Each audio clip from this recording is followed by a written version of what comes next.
Hello and welcome back to another episode of Tech Champions. I'm your host, Daniel Beaty, CTO with AuditMax in Jacksonville, Florida. As you know, we take time each week to sit down with thought leaders and industry experts in the field of technology. We learn about their journey and their mission and get their take on the latest trends in the industry. We always have amazing guests on the show. Today is no exception. Joining us from Oak Park, Illinois is Joe Shepley. Joe, welcome to the program. Hey, glad to be here. Thanks for having me. Yeah, you bet. Glad you could make it. So Joe, you currently serve as the Managing Director of Data and Technology Cybersecurity at Ankura. And let's start with just giving you a chance to talk a little bit about your personal history and your journey to this point, and maybe a little bit about Ankura and what their mission is. Yeah, absolutely. So I have a little bit of a crooked path to get into IT and into consulting. So originally, I'm a recovering academic, and so I've got my PhD in history of Christianity and Judaism, which I got in 2000. And I just decided that the academy wasn't for me, and I thought I'd try it out in the real world. And I was fortunate enough to get into an organization that was entrepreneurial and allowed me to move from more of an editorial role into an IT role. Because a lot of the content that we were delivering, we were an educational publisher, had an online component. And so I learned things like SGML, HTML, XML coding, taught myself how to code with VB6 and then Java, and eventually that turned into, more senior roles in technology. And I spent about 8 years in corporate IT, and then I felt like I wanted a little bit of a different experience, and I wanted to see the world. It felt a little bit limiting to be in one IT shop for such a long time. And so I wound up making the jump to consulting, and that was about 13 years ago, and have really, really enjoyed it. And so I've really enjoyed the chance to work with, 15, 20, 30 organizations a year, see all different sizes, different industries, different approaches to IT, different philosophies, different levels of effectiveness. And so that challenge of having to make IT work and achieve business goals across all these different organizations and industries has been fantastic. And I've been at Ankura a little over a year now. And what occasioned the move there was I was seeing such a huge move in industry around not only information management. And so how does technology support managing and using our information more effectively as an organization? But then the risk and compliance dimensions of information management. So all of, if folks out there have heard of some of these privacy laws like GDPR in Europe or CCPA in California, and if we think about the high profile breaches starting maybe 4 or 5 years ago with Target and Equifax and Home Depot and Sony, information isn't just a nice to have for our business end users to make sure they can use it. There's all sorts of risk associated with not managing that information properly. And so we're seeing this, what I think of as a real renaissance in organizations taking information management seriously.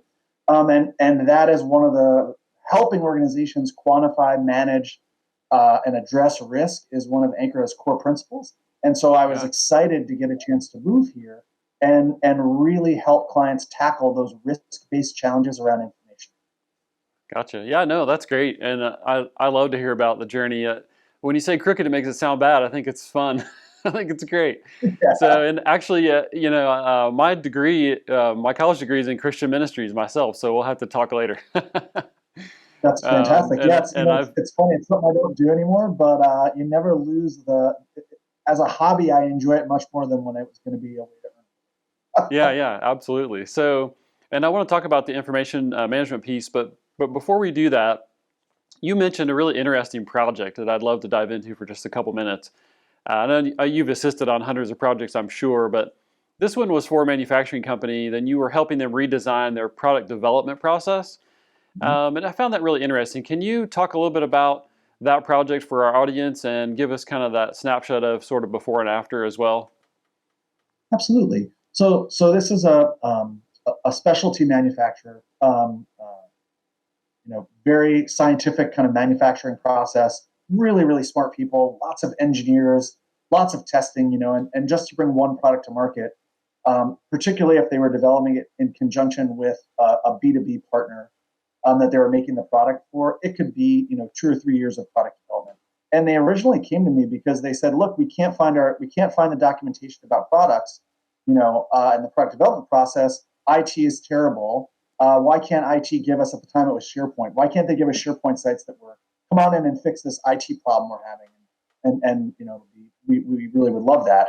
And as we dug in, it became clear that yes, there were problems with how the SharePoint site was architected, but the real problems were a process problem. And that this inability to find documents and to find the critical information they needed throughout the steps in the product development lifecycle really had less to do with what SharePoint site it was in, or the metadata, or a folder it might have been in, or any of that. And it really had more to do with that the process was a mess. And so because the process was a mess, the information, the data, the documents related to that process was a mess as well. And so it went from being what should have been a fairly straightforward process to maybe just tweak their SharePoint sites a little bit, maybe change how they name documents, to taking a look start to finish at the product development process and improving it, and helping groups that were in different folks that were in different groups globally work in a more standardized way, to take a look at the way that they thought about developing and bringing a product to market, and fundamentally fixing that. And then actually the tech became really easy. It became pretty straightforward then to say, with this clean process, with this rational process, with this process that was standardized globally in a meaningful, thoughtful way, it actually became much easier for IT to come up underneath that and provide technology that supported it. And so for me, it was always a great example of, you can't fix a business problem with technology. You can support the business with technology. But if the business has a broken process or has some broken capabilities, buying some great software and putting it up underneath that broken process is not going to help things. In fact, it usually makes it worse. Right. No, that's great. That's a fun story. I love how you guys were able to kind of eliminate some of that white noise and get clarity on what the root cause was. It's that's a lot of the time there that it takes to figure out what the problem is. It's a lot easier to fix, right? Absolutely. So, and you mentioned earlier IT management. So let's talk about that for a couple minutes. I know it's something you're pretty passionate about. Why is information management and IT such a hot topic right now? I think there's a few different reasons. It seems silly to say, because we've been hearing this mantra since the late 80s. And the rhyme goes, paper free in 93. We thought, well, gosh, with the rise in computing and all this, there's going to be no more paper. And of course, then paper free in 2003, and it'll probably be 23 too, maybe 33. Right. The explosion of technology that can allow us to digitize information, to work with data, it's just exploded, right? There's all sorts of stats about zettabytes and yottabytes and how much data is being created, and it doubles every year, triples every year. I think so that's one issue, and that there's just so much data and coming from so many different sources. It's not just share drives and email anymore, and maybe scanned documents anymore in a workflow system. It's all sorts of applications like Slack and Teams and Zoom chats and all these kind of places for content and information to live that we didn't have to deal with before. Not to mention things like the ubiquity of 4K video.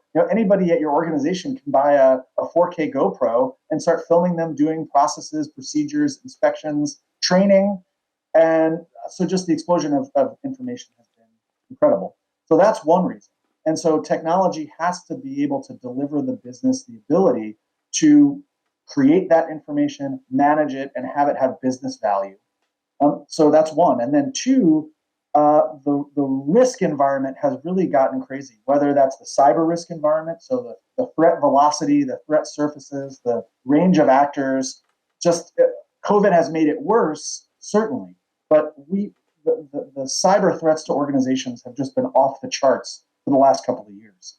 And then on top of it, this idea that a consumer or an employee or a partner's data is their right to have control over it, that we saw in Europe with GDPR, that it's not just, well, I told you what I was doing with your data, so why are you complaining? It's, I have a right to my data, and I have a right to how it's used, and I own it, and I'm sort of lending it to an organization for legitimate business purposes, and I can revoke that when I want.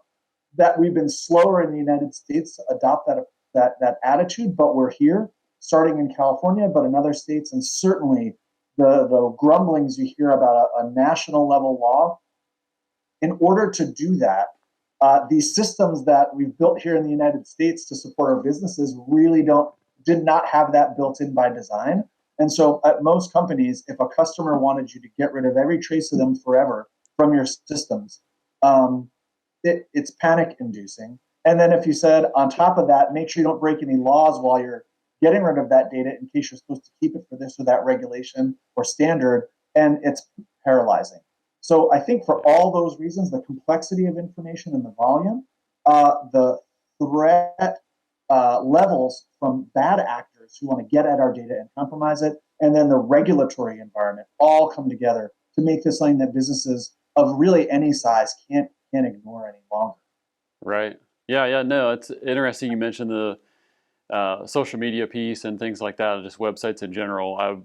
I recently deleted an account from a social media site, and reading back through the terms and conditions is like, wait a minute, I don't really own any of this. Anything that I published out there, it actually belongs to them. So when I deleted, is it really deleted? And so yeah, a lot of questions there. I think we're going to have to tackle coming up here in the next few years. And I like how you mentioned the difference between plain old digitization, I'll call it, versus actual, data and analytics and warehousing and things like that. And, initially it was just this push to move from analog to digital, right?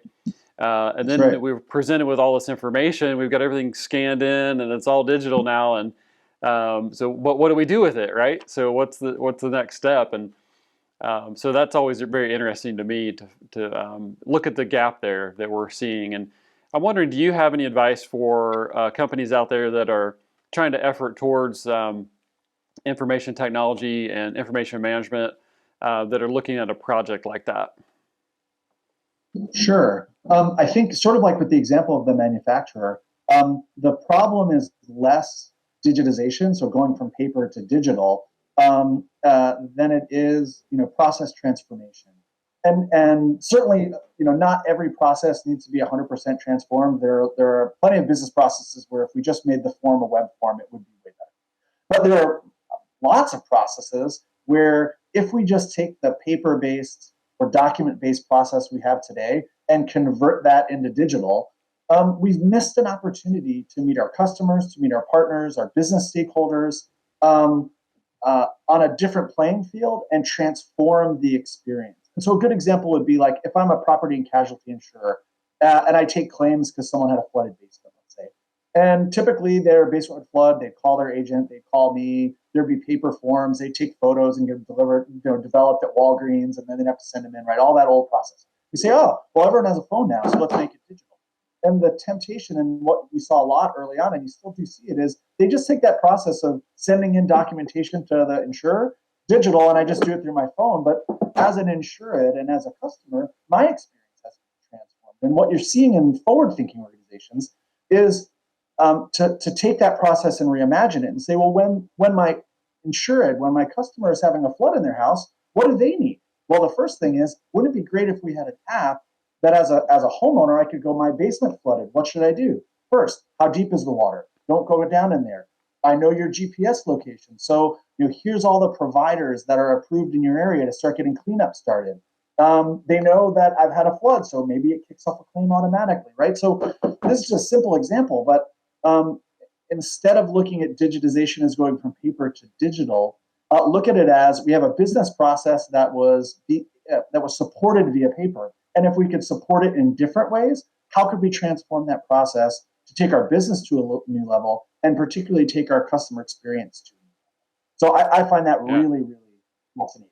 And so I would encourage folks to think less about just taking paper to digital and think more about how could this process be transformed in that journey from paper.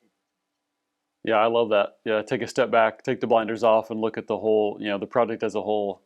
That's fantastic. Mm-hmm. No, that's great. And unfortunately, we're close to the end of our time, Joe. But I do like to ask all of our guests one question, since we're called Tech Champions. What is one characteristic you think it takes to become a tech champion? Yeah, I would say business knowledge. So, I think we can get so focused in technology, especially if we start out in technology, having technical expertise about this or that, coding language, or this or that kind of application development process, or this or that hardware or networking protocol, whatever it might be. That we often forget that the whole goal of information technology is to deliver capabilities to the business to help it solve business problems. And so, one of the things I did as a tech leader was to make sure that all the developers on my teams would sit for at least a day every quarter with our customer service reps and listen to the calls that were coming in from our customers, because those tickets we were closing, those applications we were developing, yes, they were technically interesting, and that's maybe what motivated my team. But what the real goal was to help the person on the other end of that customer service call achieve the goal and the reason why we were their provider. And so I've found in my career in tech, the better I understand the business and how business works, the better I'm able to solve problems with technology and ultimately be a tech champion. Yeah, that's great. I love that answer. And, it's been interesting to watch over the last decade plus to see kind of that transformation. IT used to sort of have nose down, I'm going to go fix your computer, right? And I don't have to understand everything else. And that's totally done a 180 in the last decade or so. Now we have to understand what the business is doing, and that's the core of what we need to do. So I love your answer there. That's great. Hey, Joe, if Thanks. people want to reach out to you, what's the best way for them to find you? Absolutely. So I love to connect on social media. So I'm active on LinkedIn. You can find me there. But then absolutely via email. So joe.shepley@ankura.com. And Okay, absolutely this stuff, I'm passionate about it. I really enjoy networking, connecting, and so would be really welcome folks contacting me to just continue the conversation. great. Well, thank you so much, Joe Shepley. To our audience here, thank you for joining as well. And I'm your host, Daniel Beaty. We'll see you next time on Tech Champions.